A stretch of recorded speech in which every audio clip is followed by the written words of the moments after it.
नवीन व्हिडिओमध्ये आपलं सर्व शेतकरी बांधवाचं स्वागत आहे।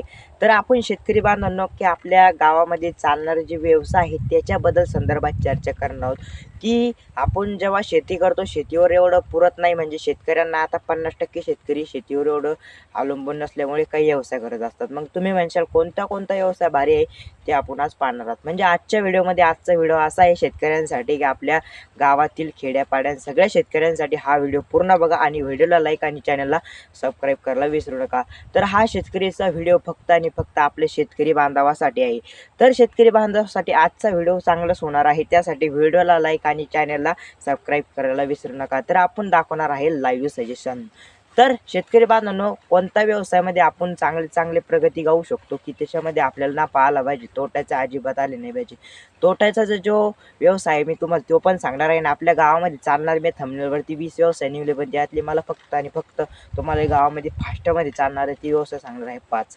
तर शेतकरी बांधवांना आपल्या खेड्यापाड्यातील व्यवसाय करणारे शेतकरी व्यवसाय करतात, पण त्याच्यामध्ये शेतीवरती अवलंबून राहत नाही। म्हणजे आता काही शेतकरी काय करायले की शेतामध्ये जे व्यवसाय करायचा आहे ते गावामध्ये सुद्धा करत असतात। तर शेतकरी बांधवांनो त्या पहिल्या व्यवसायाचं नाव आहे कृषी सेवा केंद्र। तर शेतकरी बांधवांनो या कृषी सेवा केंद्रामध्ये खूपच पैसा आहे। म्हणजे त्या औषधाचं डब्बं ते तिकडे स्वस्त मिळतं आणि इकडे विकतं ते 1000, 1500, 2000ला त्याची रेट आहे।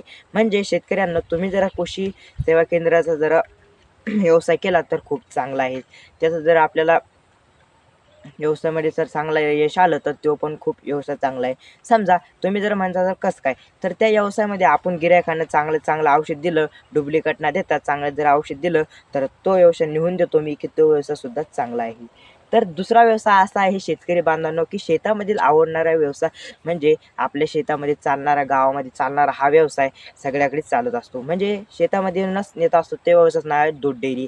तर शेतकरी बांधवांनो आपल्याला गावामध्ये जर ते व्यवसाय करायचा असला तर खूप चांगला आहे। म्हणजे गावात जर डेअरी टाकायची आणि डेअरी टाकून जर आपण ते व्यवसाय जर केला तर खूप चांगला आहे। म्हणजे शेतकरी बांधवांना आपलं तेवढं सगळं लोडगा असतं, त्या लोडगामध्ये दूध घेतो, ते दूध जर आपण घेत राहिलो लोकांचे मोजण्यासाठी त्याच्यापासून आपल्याला फायदा आहे। म्हणजे जेव्हा आपण दूध घेतो तेव्हा ते मोजता आपली बाटली भरती, त्याचे मोजून एवढंसं कटोरे असतं, त्याच्यात दूध डेअरीपासून सुद्धा फायदा आहे। खूप व्यवसाय चांगला आहे शेतकरी बांधव, त्याच्यात काही रुपये उरतात आपल्याला, काही जातात पण काही तोट्याचं पण येतात।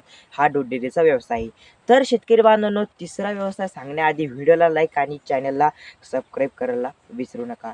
तिसरा व्यवसाय चांगला म्हणजे टेलरिंग। आपण शेतामध्ये राबणारा माणूस हा शेतकरी कधी बिना कपड्याचा राहू शकत नाही।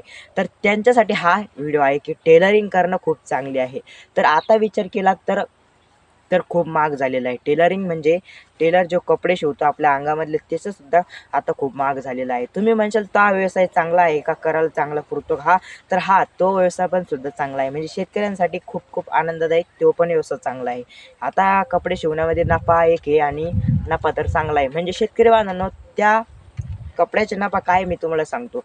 तर आता पहिली गोष्ट 250 रुपये शर्ट आणि 300 रुपये पॅन्ट झाली आहे बघा। तर त्यांना जर 50 रुपये जर वाढवून दिली तर सगळा व्यवसाय 650 रुपये जाऊन जाईल।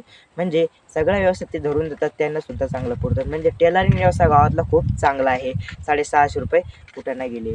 तर चौथा व्यवसाय आहे शेतकरी बांधवांनो शेतामध्ये करणारा शेतकऱ्यांसाठी आनंदाचा व्यवसाय। तर हा व्हिडिओ पूर्ण बघा आणि व्हिडिओला लाईक आणि चॅनलला सबस्क्राईब करायला विसरू नका।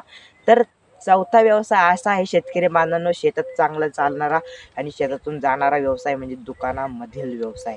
तर शेतकरी बांधवांनो त्या व्यवसायामध्ये